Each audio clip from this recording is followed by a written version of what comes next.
Greetings. Today we will look at a portion from Joshua chapter 5.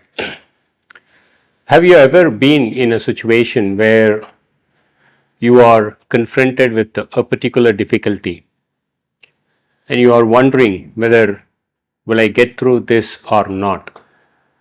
Can I pass through this or not? Will the Lord help me in this? Will anyone stand with me in this? Maybe you are a leader in that situation. You are kind of like going through a crisis, which is very unique only to a leader. How would you face through that situation? That we can learn it from Joshua chapter 5.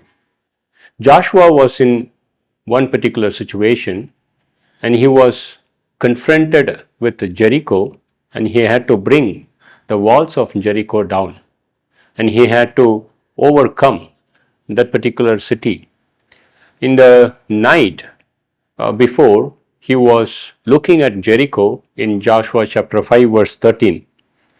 The verse says, when Joshua was by Jericho, that he lifted up his eyes and looked, and behold, a man was standing opposite him with sword drawn in his hand. And Joshua went to him and said to him, are you for us or for our adversaries?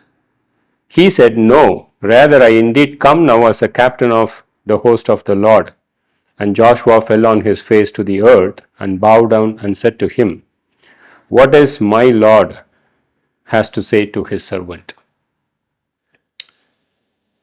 So when Joshua was in confusion, in kind of like preparation, uncertainty, looking at Jericho, a man with a drawn sword in his hand was there right before Joshua. When Joshua looked at this man, all that he could think was whether he is for me or for his adversaries. The mind is blocked in that particular junction that he couldn't think beyond these two questions. He could have entertained another thought that where this is God himself and he is the leader of the leader, and he is the big L leader.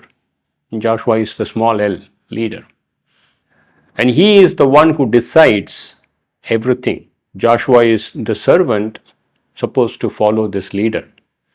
And instead of thinking like that, where Joshua was thinking, are you for me or for my adversaries? What Joshua was thinking is, he himself is the leader, and somehow he couldn't think that God being the leader. If I have to illustrate, and he thought he is the one who is driving the car. No, it is God who is driving the car, and he is just the passenger, or he is just the person who is sitting inside the car, and it is God who decides where he is going. And that particular thought is very, very important. When I don't understand God to be my leader, as a leader, then I'm in a dangerous place. And that's a greater leadership crisis that we see in the churches, in the home, in the offices, in the businesses, everywhere. And when we assume that God is the leader and we are to be led by him, then the problem gets solved. Just think about it.